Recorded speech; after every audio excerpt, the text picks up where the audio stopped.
Back to Smash 2023 just recently took place on the beautiful campus of Michigan State University, and with 247 entrants across Melee and Ultimate, this tournament measured up to be the biggest single-day event in Michigan Smash history. Impressive not only in raw entrants, Back to Smash also welcomed a myriad of out-of-state threats, notably Doorstop, Wilds, Rydra, Danny, and Jja. With a snazzy venue, an all best-of-5 format, plenty of out-of-state invaders, and the best Michigan has to offer, many came into this event with high expectations, and it did not disappoint. Let's talk about it. Oh my, your spike is gone! I'll stay. No, not again. Certainly not. Be gentle with him. No way! Wasn't going to hit with this. Oh no! You have it. Ooh, okay, catches the jump there. This could be scary. Oh, he cheesed him. Oh no! Sends him off stage. Gotta be careful around here. No jumps. Makes it back to the corner. He's just short hopping, jumping all over him. Slow get up. Turn Turn around, F smash, game 5.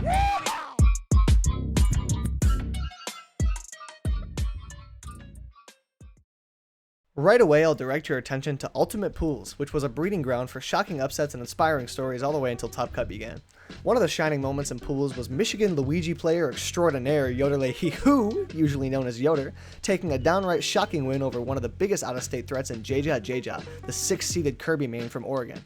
Now, unfortunately, this set was off-stream, along with many other amazing moments from this tournament, but that won't stop me from talking about it. This Upset Factor 5 loss occurred as a top 48 qualifier, which meant that Jja had a long road ahead of him and became an early demon in the losers bracket.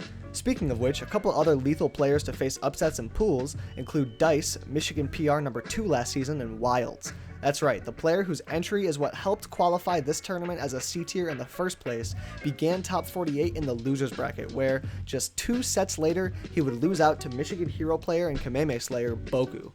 Believe it or not, the upsets did not stop there. Losers round 1 of top 48 saw 8 additional players who have been Michigan PR in 2023. Among those players is Boobear, who couldn't close out the Game 5 against Peruvian Palutena perfectionist Arcti.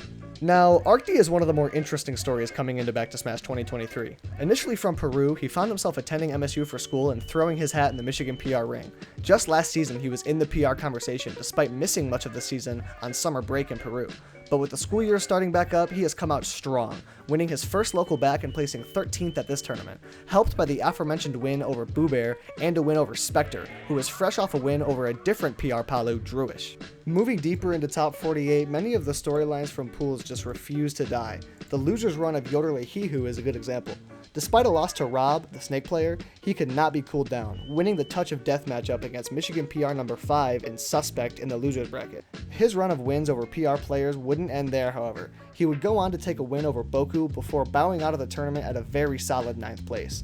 That set must have been just grueling for Boku, as it was his 4th Game 5 of the day and 3rd Game 5 in losers. While all of that must have been tiring, what surely would have been tiring and had him exhausted was his Game 5 thriller against Wilds, whose run would be cut short at 25th place in one of the most shocking placements of the day. Now, with the number 4 seed being knocked out so early, you may be wondering, who knocked Wilds into losers in the first place? That would be Michigan Captain Falcon player Sensational. After 2 close sets against mid-level Michigan players and Pools, he would go on to make the biggest upset of the entire tournament, an Upset Factor 7 win over Wilds. Shortly after that, Seth would go on to beat Michigan PR number 10 in Copel, bringing their set count to a respectable 14 and 18 in Copel's favor. His run would be brought to an end by 2 out-of-state killers, Doorstop and Danny, who were both forces to be reckoned with this Saturday. Another story coming into top 48 was the losers run that Dice was forced to make. He went on a tear through losers, beating a pair of Michigan PR Robs in Boobear and Hawk before running into Doorstop. In a set where loser would get 13th place, this was a really tough draw for Dice. It was, however, much further from impossible than many may realize. The last time these two played, it was a Game 5 nail-biter at Cost 2023, where one misinputted nair spelled disaster for Dice. Unfortunately for the Michigan hopefuls, Dice would once again be unable to close it out against Doorstop, losing to the 2nd seed for 13th place. How did this happen? How did the number 2 seed wind up fighting in losers 2 sets before top 8?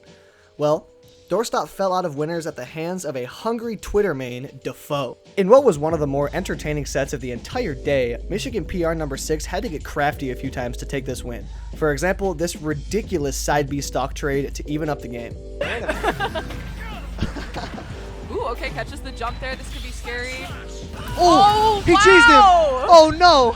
Defoe, that was crazy. That level of creativity mixed with solid gameplay all around led Defoe to pulling off the second biggest upset of the whole tournament. He would then go on to lose to Rydra, then somehow lose Kirby versus Shulk to miss the top 8 qualifier, losing to JJJJ. Top 48 would then transition into top 8 on the rather mellow note, with 6 of the top 8 qualifier sets being swift 3-0s. Before getting into top 8, I'm going to take a moment to run a little lightning round of other interesting tidbits and moments that deserve a mention.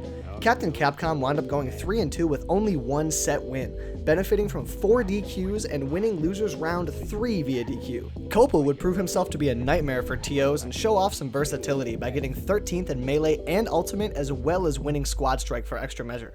Michigan Marth player Solar took wins over Mr. Monday, Pix, and Straw Hat Kid for a +3 SPR. Toledo player Gary would win more sets than anyone else who didn't make top 8, going 6-2 for 25th place. Lastly, before moving on to top 8, I want to shout out Booker, who made this upset thread that I've been referencing this whole tournament and about 1,000 others. Be sure to follow him on Twitter at RealChaseDeWitt. I'm going to put a link for that in the description. He carries the Smash scene. After a tournament full of upsets and underperformance, only 8 players remain. To kick off top 8, we have 7th seeded Rydra. Repping the MSU jersey, he exploded into top 8 with notable wins over Michigan players Hawk, Defoe, Wilf, and Trisket. Next, we have Danny, the 5th seeded Wolf representing Tennessee. This wouldn't be the first time in recent memory a Tennessee player has showed out in Michigan, as just 2 months ago, number 6 Tennessee PR Inkling player Pajarito attended Michigan's premier local movement smash. At this tournament, he would take wins over 4 MIPR players before finally losing to Dice.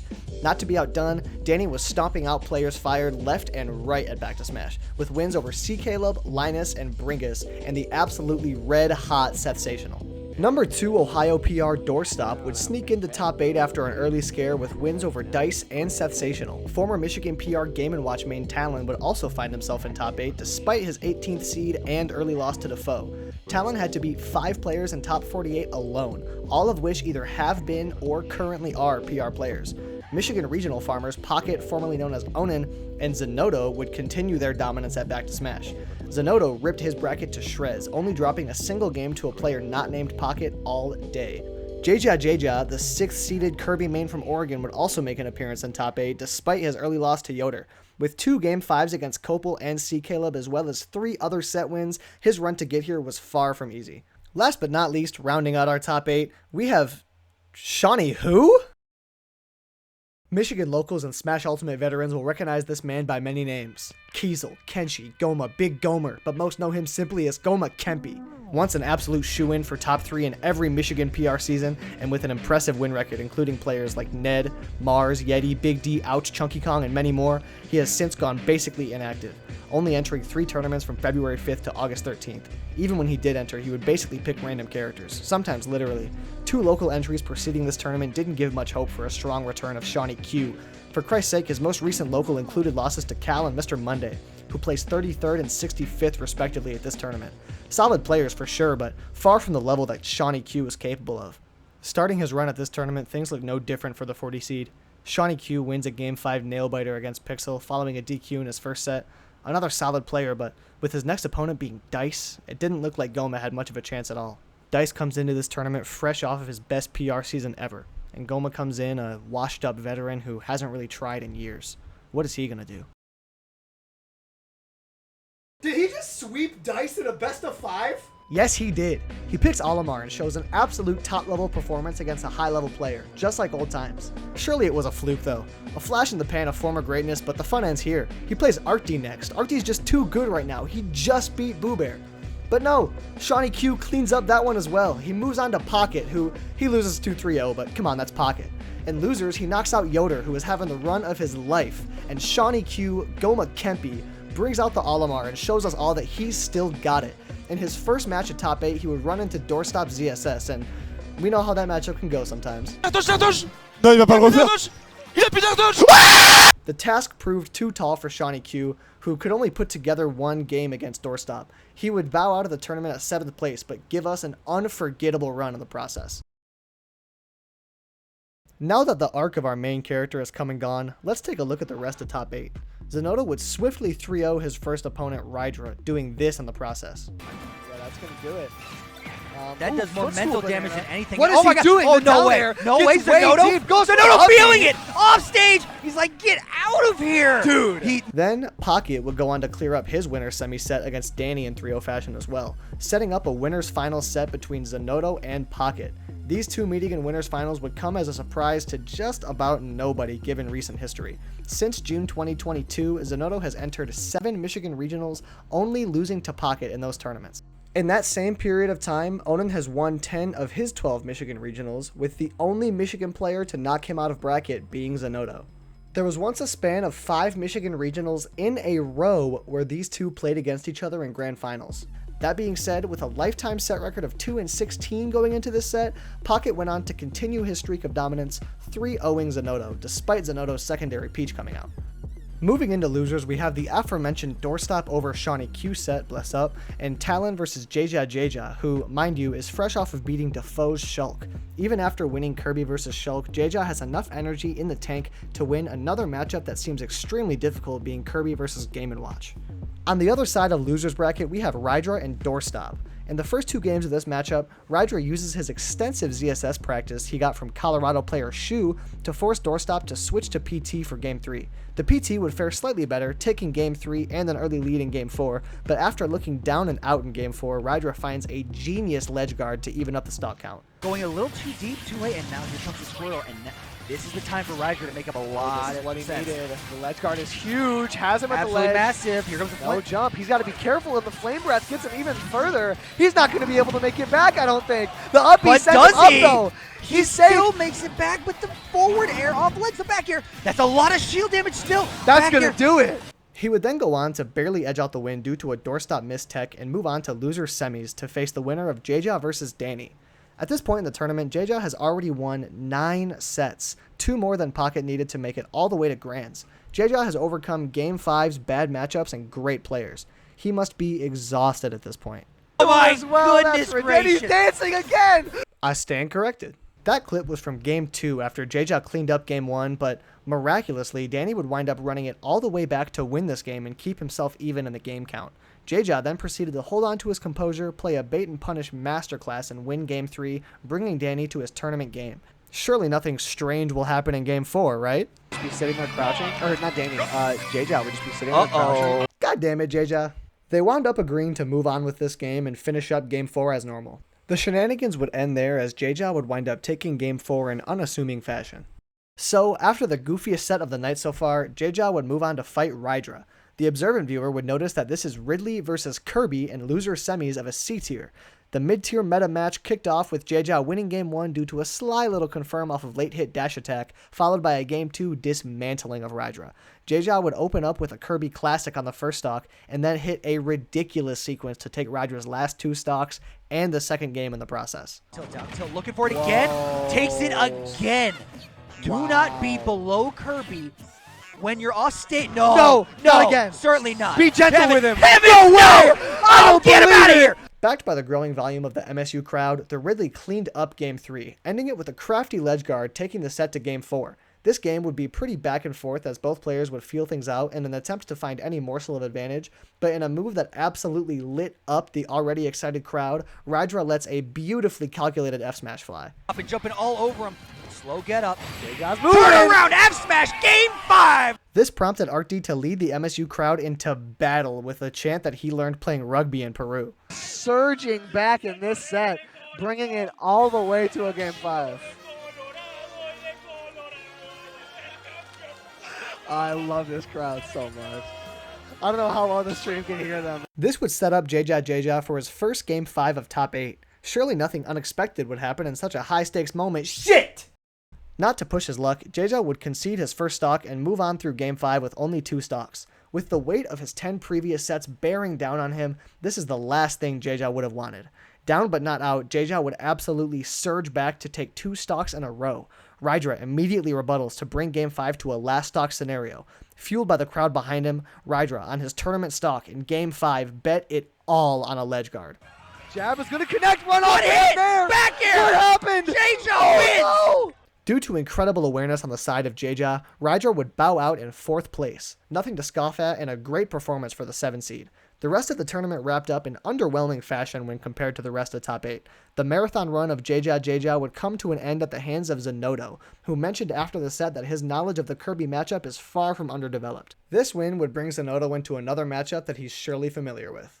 Pocket. Desperately trying to change the pattern of his results against Pocket, Zenodo would reach deep into his pocket, playing a different character in all 3 games of Grand Finals. Yes, Grand Finals would end in a clean 3-0 in the favor of Pocket. Despite Zenodo audibly being the crowd favorite, the Michigan crowd had to give it up for their boy Pocket, who wins his first tournament under his new moniker. So, after all is said and done, I would say that Back to Smash was a great success, with Michigan defending their home turf and Rydra putting up a great performance for MSU, as well as a lot of old players returning. I would say that the future of Michigan Smash looks very bright. Looking at bracket, my one question, I see all the way through Top Cut, you don't drop a single game, and then in pools you had 2 game 5 sets. Hey, whoa. I'm just curious, what Have I dropped happened? a game since pool? No, I haven't. No, you didn't drop a single game. That's And so funny. in pools, you only had 1 3-0. Everything else was best Yeah, of 5. Did you go a different character? I went Rob versus Nad, Okay. and I went down 2-1. I almost lost game 4. And then Jado, bro. Oh my god, Jado was, I should have definitely lost. I went Ike versus Jado, and then I went down 2-1. It's last saw game 5, but I'm at 100. I have no iron, and I only have stone. I literally just had to convert off him panicking, because he panicked so much last time. I'm pretty sure it's just the nerves got to him. He's like, oh my god. I'm about to beat Owen, oh my god. It's my hero. hero. Just calm down, and I think he just kind of fell apart. So I just wanted to throw this in at the end of the video, talk about the process of making it and the potential future of making more. But before I say anything else, I want to start off by thanking a couple people, a couple shout outs if you will. Firstly, my boys Samis and Tom Ghoul, who provided like all of the music that you heard in this video. One of them has music on streaming, that is Samis. All of the links to all of his stuff in the description. He makes great stuff. I'm on a couple of his songs, so if you want to hear that, definitely go check that out. Also, thank you to KJs and Lunges for having me, of course. Maximus for commentating with me. But yeah, overall, obviously this took me a hell of a long time to make. At like 3 weeks after the tournament actually happened. But I had a great time making it. So if this video does well, or honestly, even if it doesn't, I can see myself making more. So if you have any feedback, positive or negative, please do leave that in the comments. I will read every single one of them. Likes obviously help me know how much people are liking it. So be sure to interact with this. Thank you all very much for watching to this point. It's kind of a long one, but it's been a blast. And again, thank you all for sticking around. I've had a good time.